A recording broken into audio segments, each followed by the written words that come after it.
Hello everyone. अब हम लोग प्रश्नमाला 1 का बी इसमें जितने भी सवाल हैं इन सभी को सॉल्व करेंगे। इससे पहले हम प्रश्नमाला 1 का ए में जितने भी सवाल हैं उन सभी सवालों को सॉल्व कर दिए हैं। तो अगर आप उस वीडियो को नहीं देखे हैं तो पहले जा कर के उस वीडियो को देख लीजिए। तो देखिए, इस एक्सरसाइज में प्रश्नमाला 1 बी इसमें कुल 20 सवाल आपको दिया हुआ है, ठीक है। और इसमें जितने भी सवाल हैं उनको सॉल्व करने से पहले कुछ बेसिक कॉन्सेप्ट है जिसको आपको पढ़ना होगा, ठीक है। अगर आपको बेसिक कॉन्सेप्ट पता रहेगा तो फिर इसमें जितने भी सवाल दिए गए हैं उन सवाल को आप बहुत ही आसानी से सॉल्व कर लेंगे। तो हम सबसे पहले आपको उस बेसिक कॉन्सेप्ट के बारे में बताएंगे जिसका प्रयोग इसमें होने वाला है, ठीक है। तो आइए पहले हम बेसिक कॉन्सेप्ट को पढ़ते हैं। देखिए, सबसे पहले आपको ये सीखना है कि जो लंबाई है, लंबाई मापने की जो इकाइयाँ होती है वो किस प्रकार होती है, ठीक है। तो देखिए, 1 किलोमीटर बराबर होता है 10 हेक्टोमीटर, ठीक है। 1 हेक्टोमीटर बराबर 10 डेकामीटर होता है। 1 डेकामीटर बराबर 10 मीटर होता है, यानी कि 10 मीटर बराबर 1 डेकामीटर, ठीक है। उसी तरह से 1 मीटर में 10 डेसीमीटर होता है। 1 डेसीमीटर में 10 सेंटीमीटर होता है और 1 सेंटीमीटर में 10 मिलीमीटर होता है। तो ये आपको याद करना होगा, ठीक है। अगर कोई आपसे पूछ देगा कि बताइए 1 किलोमीटर में कितना हेक्टोमीटर होता है तो आपको बताना होगा कि 10 हेक्टोमीटर होता है। तो ये लंबाई मापने की इकाइयाँ हैं, तो इसको याद कर लीजिए कि 10 मिलीमीटर बराबर 1 सेंटीमीटर, 10 सेंटीमीटर बराबर 1 डेसीमीटर, 10 डेसीमीटर बराबर 1 मीटर होता है, 10 मीटर बराबर 1 डेकामीटर होता है, 10 डेकामीटर बराबर 1 हेक्टोमीटर होता है और 10 हेक्टोमीटर बराबर 1 किलोमीटर होता है। तो इसको याद करना होगा, ठीक है। अगर ये पता रहेगा तो इससे संबंधित जो भी सवाल देगा उसको आप आसानी से सॉल्व कर लेंगे, ठीक है। देखिए, लंबाई मापने की जो सबसे बड़ी इकाई होती है वो होती है किलोमीटर, ठीक है। और जो सबसे छोटी इकाई होती है लंबाई मापने की वो होती है मिलीमीटर। तो ये भी आपको पता होना चाहिए, ठीक है। जैसे देखिए, इसका प्रयोग हम कब करेंगे।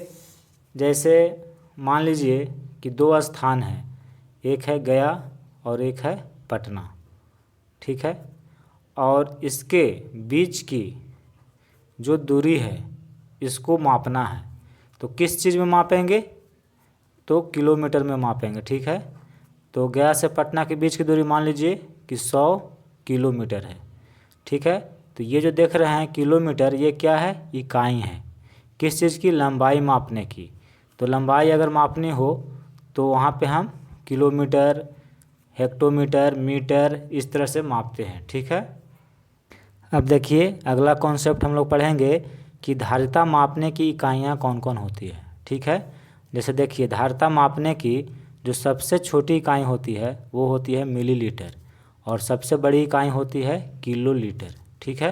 अब आपको ये जो मान दिया हुआ है इसको याद करना होगा कि 10 मिलीलीटर बराबर 1 सेंटीलीटर होता है, 10 सेंटीलीटर बराबर 1 डेसीलीटर होता है, 10 डेसीलीटर बराबर 1 लीटर होता है, 10 लीटर बराबर 1 डेकालीटर होता है, ठीक है। मान लीजिए कि 10 लीटर कोई धारिता है तो इतना बराबर क्या होगा, 1 डेकालीटर हो जाएगा, ठीक है। यानी कि 1 डेकालीटर में 10 लीटर होता है। उसी तरह से 10 डेकालीटर बराबर 1 हेक्टोलीटर होता है और 10 हेक्टोलीटर बराबर 1 किलोलीटर होता है। तो अगर आपको धारिता मापना है तो आप इस इकाई में माप सकते हैं, ठीक है। अब धारिता क्या होता है ये समझना ज़रूरी है। तो देखिए, जैसे ये क्या है, दूध है, इसमें दूध, ये मग है, मग में दूध डाला हुआ है। तो ये क्या है, ये धारिता है और इसकी जो मापने की इकाई होगी वो लीटर में होगी, ठीक है। यानी कि इसको हम लीटर में मापेंगे। अब ये 1 लीटर है कि 2 लीटर है कि आधा लीटर है कि सेंटीलीटर में है, ये तो मापने से पता चलेगा। तो धारिता अगर मापनी हो, यानी कि कोई ऐसा द्रव हो, जैसे दूध हो गया, पानी हो गया, तेल हो गया, तेल अगर आपको मापना है तो उसको भी आप लीटर में मापेंगे, ठीक है। तो धारिता आप समझ गए कि धारिता में क्या क्या मापा जाता है। तो ये आपका मान दिया हुआ है, इसको भी आपको याद करना होगा। ठीक है। अगला कॉन्सेप्ट है मात्रा मापने की इकाइयाँ। मात्रा मापने की कौन कौन सी इकाइयाँ होती है इसके बारे में पढ़ेंगे। तो देखिए, मात्रा मापने की जो सबसे छोटी इकाई होती है वो होती है मिलीग्राम, और सबसे बड़ी इकाई होती है किलोग्राम। ठीक है। अब ये कुछ मान है जिसको याद करना होगा, यानी कि 10 मिलीग्राम बराबर होता है 1 सेंटीग्राम, 10 सेंटीग्राम बराबर 1 डेसीग्राम होता है, और 10 डेसीग्राम बराबर 1 ग्राम होता है। ठीक है। कोई आपसे पूछ देगा कि बताइए कि 1 ग्राम में कितना डेसीग्राम होता है, तो 1 ग्राम में 10 डेसीग्राम होता है। ठीक है। तो ये अगर याद रहेगा तभी तो आप बता पाएंगे, तो इसको याद करना होगा। 10 ग्राम बराबर 1 डेकाग्राम होता है, 10 डेकाग्राम बराबर 1 हेक्टोग्राम होता है, और 10 हेक्टोग्राम बराबर 1 किलोग्राम होता है। ठीक है। तो मात्रा क्या है, पहले इसको समझिए कि कौन सी ऐसी मात्रा है जिसको मापने में इस इकाई का प्रयोग होता है। तो देखिए, एक उदाहरण हम आपको देते हैं। ये बोरा है और इसमें क्या है, गेहूँ रखा हुआ है। तो इसको मापना है, तो इसको जो मापने की इकाई होगी वो क्या होती है, तो ग्राम में इसको मापेंगे हम। ठीक है। ग्राम में, चाहे ये ग्राम में हो या किलोग्राम में हो। ठीक है। तो जैसे इसको हम वजन करेंगे तो मान लीजिए कि इसका वजन हुआ 25 किलोग्राम। तो देखिए, मात्रा मापने की जो इकाई होती है वो क्या होती है, ग्राम में होती है। तो 25 किलोग्राम है, यानी कि ये जो भी हो इसका वजन, ये नहीं कि हम कह रहे हैं कि 25 किलोग्राम होगा, 20 भी हो सकता है, 15 भी हो सकता है। यानी कि मात्रा अगर आपको मापना है तो आपको किस चीज़ में मापना होगा, ग्राम में मापना होगा। ठीक है। अब चाहे वो डेकाग्राम में हो, चाहे किलोग्राम में हो, चाहे हेक्टोग्राम में, उससे मतलब नहीं है। मात्रा मापने की इकाई ग्राम में होती है। मान लीजिए कि एक बोरा में चावल रखा हुआ है और उसको वजन करना है। ठीक है। तो चावल क्या है, एक तरफ से इसमें इसको हम मात्रा है, और मात्रा मापने की इकाई क्या होती है, ग्राम होती है, यानी इसको हम ग्राम में मापेंगे। सीख गए, मात्रा मापने की इकाइयाँ ग्राम में होती है, धारिता मापने की जो इकाइयाँ होती है वो लीटर में होती है, और जो लंबाई मापने की जो इकाइयाँ होती है वो मीटर में होती है। तो ये आपको पता होना चाहिए। ठीक है। और कुछ कॉन्सेप्ट है उसको भी पढ़ना होगा। जैसे देखिए, ये 2 सूत्र है, इसको भी पढ़ना बहुत ज़रूरी है। दूरी निकालने के लिए आपको चाल और समय को आपस में गुना करना होगा। ठीक है। जैसे देखिए, मान लीजिए कि एक स्थान गया है और एक स्थान पटना है। ठीक है। गया से पटना के बीच में कितनी दूरी है ये हमको ज्ञात करना है। कोई व्यक्ति गया से पटना की ओर एक कार से चलता है। ठीक है। और इस कार की जो चाल है वो मान लीजिए कि 40 किलोमीटर प्रति घंटा है, और इसको गया से पटना जाने में समय लगता है 2.5 घंटा। ठीक है। गया से पटना जाने में एक व्यक्ति को कार द्वारा 2.5 घंटा का समय लगता है, और कार की जो चाल है वो 40 किलोमीटर प्रति घंटा है। तो बताइए कि गया से पटना के बीच में दूरी कितनी है, यानी कि आपको दूरी ज्ञात करना है। तो दूरी निकालने के लिए एक सूत्र होता है, जो भी चाल है उसको समय के साथ गुना कर दीजिए। तो चाल और समय को जब हम गुना कर देंगे तो दूरी ज्ञात हो जाता है। ठीक है।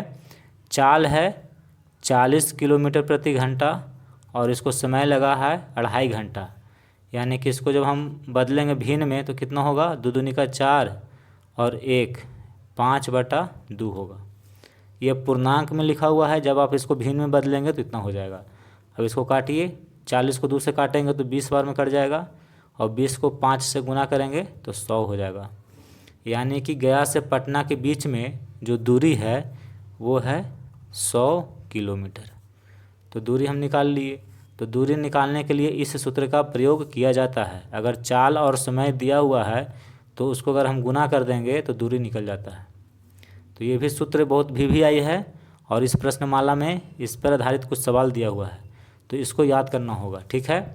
अब देखिए, इस 3 राशि में अगर 2 राशि का मान दिया हुआ है तो तीसरी राशि का मान आसानी से ज्ञात हो जाएगा। अब जैसे आपको चाल ज्ञात करना है, ठीक है, दूरी भी दिया हुआ है और समय भी दिया हुआ है, और कहेगा कि चाल बताइए कितना है। तो देखिए चाल कैसे निकालेंगे, दूरी बटा समय, ठीक है, ये सूत्र होता है। चाल बराबर दूरी बटा समय होता है, ठीक है। फिर देखिए मान लीजिए कि दूरी भी दिया हुआ है और चाल भी दिया हुआ है, समय कहेगा आपको निकालने के लिए, समय कितना लगेगा बताइए। तो समय बराबर होता है दूरी बटा चाल।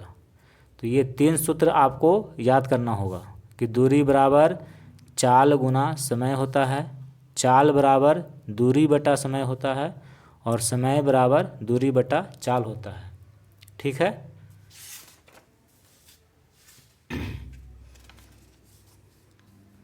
अब ये देखिए, ये लास्ट कॉन्सेप्ट हम आपको बता रहे हैं, और ये VVI कॉन्सेप्ट है, इसको ध्यान से देखिएगा। देखिए यहाँ पे हम लिखे हैं kilometre, hectometre, decametre, metre, decimetre, centimetre, millimetre. फिर यहाँ पे लिखे हैं kilogram, hectogram, decagram, gram, decigram, centigram, milligram. फिर लिखे हैं kilolitre, hectolitre, decalitre, litre, decilitre, centilitre, millilitre. सब देखिए, सब देखने में एक जैसा लगता है, लेकिन इसके अंत में मीटर लिखा हुआ है, मीटर देखिए लिखा हुआ रहेगा। इसमें ग्राम अंत में लिखा हुआ रहेगा, देखिए यहाँ भी हेक्टो, यहाँ भी हेक्टो, यहाँ भी हेक्टो है, यहाँ भी किलो है, यहाँ भी किलो है, यहाँ भी किलो है, लेकिन इसमें मीटर लगा हुआ है, इसमें ग्राम लगा हुआ है, और इसमें लीटर लगा हुआ है। तो इन तीनों में क्या अंतर है, जिसमें जिस मात्रा की जो इकाई मापनी है, अगर उस इकाई के अंत में मीटर लगा हुआ है, तो समझ जाइएगा कि ये जो इकाइयाँ हैं ये लंबाई मापने की इकाइयाँ हैं। अगर आपको लंबाई मापना है तो लंबाई मापने की जो इकाइयाँ होती है उसके अंत में मीटर लिखा हुआ रहता है, ठीक है। तो जिसमें मीटर रहेगा तो आप समझ जाइएगा कि ये लंबाई मापने की इकाइयाँ हैं, ठीक है। अब देखिए किलोग्राम, इसमें ग्राम लिखा हुआ है अंत में, सभी में देखिए ग्राम, यहाँ भी ग्राम है, यहाँ ग्राम है, ग्राम ग्राम ग्राम ग्राम। तो ग्राम किसमें मापने की इकाइयों में होती है, तो ये होती है मात्रा मापने की इकाइयों में। अगर आपको कोई मात्रा मापनी हो, जैसे गेहूँ मापना है, चावल मापना है, तो जब उसको आप मापिएगा तो उसकी इकाइयों के अंत में क्या रहता है, ग्राम लिखा हुआ रहता है। जैसे किलोग्राम सबसे बड़ा इकाई है मात्रा मापने की, और जो सबसे छोटी इकाई है वो है मिलीग्राम, ठीक है। फिर देखिए यहाँ पे देख रहे हैं कि लीटर लिखा हुआ है, सभी के अंत में लीटर है। तो लीटर किस में होता है, धारिता मापने की इकाइयों में होती है। अगर आपको धारिता मापनी हो, जैसे दूध, तेल, पानी, ये सब का वजन करना है, तो इसको मापने की जो इकाइयाँ होती है उसके अंत में लीटर लिखा हुआ रहेगा। तो आप समझ जाइएगा कि ये जो इकाइयाँ हैं ये धारिता मापने की इकाइयाँ हैं। जिसमें ग्राम लगा हुआ है वो मात्रा मापने की इकाइयाँ हैं, और जिसमें मीटर अंत में लगा हुआ है वो लंबाई मापने की इकाइयाँ हैं। तो आप समझ गए कि क्या लिखा हुआ है। अब इसको देखिए, जो सबसे छोटी इकाई है उसको यहाँ पे लिखे हैं, इससे ठीक बड़ी इकाई को यहाँ पे लिखे, इससे ठीक बड़ी इकाई ये होती है, इससे बड़ी ये होती है, इससे बड़ी ये होती है, इस तरह से होती है। यानी कि लंबाई मापने की सबसे बड़ी इकाई किलोमीटर और सबसे छोटी इकाई मिलीमीटर। फिर उसी तरह से मात्रा मापने की जो सबसे छोटी इकाई मिलीग्राम और सबसे बड़ी जो इकाई होती है वो किलोग्राम होती है। धारिता मापने की जो सबसे छोटी इकाई है वो मिलीलीटर है, और सबसे बड़ी इकाई किलोलीटर है, ठीक है। तो आपको ऐसे याद करना है कि millimetre, centimetre, decimetre, metre, decametre, hectometre, kilometre, इस तरह से पढ़ते हुए जाना है। इससे बड़ा ये है, इससे बड़ा ये है, इससे बड़ा ये है, फिर ये बड़ा है, फिर ये बड़ा है, सबसे बड़ा ये है, ठीक है। और सब में देखिए इसमें भी मिली है, इसमें भी मिली है, इसमें भी मिली है। मिली से बड़ा देखिए सेंटी होता है, तो सेंटी है, सेंटी है, सेंटी है। सेंटी से बड़ा डेसी होता है, तो इसमें भी डेसी लिखा हुआ है। फिर मीटर है, ग्राम है, लीटर है। फिर देखिए डेका, डेका, डेका। तो इस तरह से आपको याद कर जाना है, ठीक है। अब आपको देखिए ये क्या लिखे हैं, जैसे मान लीजिए कि यहाँ से आपको यहाँ आना है, तो क्या करेंगे। जैसे आपको कोई पूछ देगा कि बताइए कि 1 किलोमीटर में कितना हेक्टोमीटर होगा, तो देखिए हमको यहाँ से यहाँ आना है, तो जब यहाँ से यहाँ आएंगे तो यहाँ से यहाँ 10 से गुना करना होगा यहाँ से यहाँ आने में, यानी कि 1 किलोमीटर में 10 हेक्टोमीटर होगा। मतलब यहाँ से आपको इधर जितना जाना है उतना बार 10 से गुना करते जाइए। यहाँ से मान लीजिए कि आपको यहाँ आना है, कोई आपसे पूछ दिया कि बताइए कि 1 किलोमीटर में कितना डेकामीटर होगा, तो यहाँ से पहले यहाँ आइए तो 10 हो गया, फिर यहाँ से यहाँ आइए तो 10 हो गया, तो 10 और 10 जब गुना करेंगे तो 100 हो जाएगा। ठीक है। फिर आपसे अगर कोई पूछ देगा कि बताइए कि 1 किलोमीटर में कितना मीटर होगा, तो क्या बताइएगा। देखिए, जैसे आपसे कोई सवाल कर देगा कि बताइए 1 किलोमीटर में कितना मीटर होगा, तो कैसे निकालिएगा। आप इस तरह से पहले लिख लीजिएगा, उसके बाद देखिए किलोमीटर यहाँ पे है और मीटर यहाँ पे है, यानी कि हमको यहाँ से यहाँ चलना होगा। ठीक है। तो यहाँ से यहाँ आएंगे तो इसको 10 से गुना करना होगा, इसको 1 लिख लीजिए, ये 1 है। अब यहाँ से पहले हम यहाँ पहुँचे तो 10 से गुना कर देंगे, फिर यहाँ से यहाँ पहुँचने के लिए 10 से गुना करना होगा, फिर यहाँ से यहाँ पहुँचना है तो 10 से गुना करना होगा। आपको मीटर ही पूछा है, तो यहाँ से यहाँ आने में देखिए एक बार 10 से गुना करिए, फिर 10 से गुना करिए, फिर 10 से गुना करिए, तो 1 2 3, तो 10 को 3 बार गुना कर दिए तो कितना हो जाएगा, 1000 हो जाएगा। अब मीटर है तो यहाँ पर मीटर लिखिए, यानी कि 1 किलोमीटर बराबर 1000 मीटर होता है। 1 किलोमीटर में 1000 मीटर होता है। तो इसी तरह से आपको सवाल दे देगा, आपसे पूछ देगा कि बताइए 1 किलोग्राम में कितना डेसीग्राम होगा, तो कैसे आप निकालिएगा।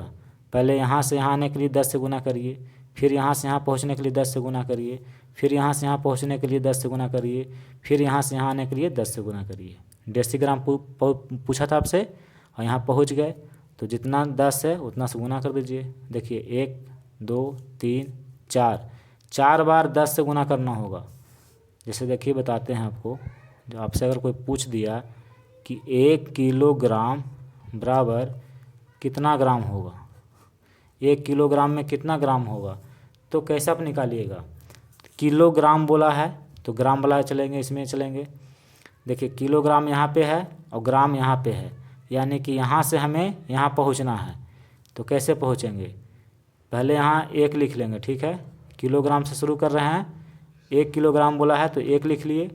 अब यहाँ जाना है, ठीक है, ग्राम पूछा है तो यहाँ से पहले यहाँ आएंगे, तो यहाँ से यहाँ आने में 10 से गुना करना होगा, फिर यहाँ से पहुँचेंगे यहाँ पे तो फिर 10 से गुना करिए, फिर यहाँ से आपको यहाँ पहुँचना है तो 10 से गुना करिए। अब इसको गुना कर दीजिए, 10 10 10 यानी कि 1000 ग्राम।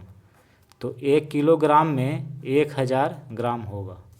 तो इसी तरह से हम मात्रा जो भी पूछेगा उसका जवाब हम दे देंगे, बस हमको ये पता होना चाहिए। ये सीरियल बाय सीरियल आप इस तरह से लिख लीजिएगा। यहाँ से यहाँ पूछेगा तो 10 10 गुना करते जाइएगा, वहाँ पहुँच जाइएगा। ठीक है। तो यही इतना कॉन्सेप्ट था, इसको पढ़ना ज़रूरी था। इसको 1 बार 2 बार देखिए और समझने का प्रयास कीजिए। ठीक है। अब एक्सरसाइज 1B में जितने भी सवाल दिया हुआ है उसको सॉल्व करते हैं।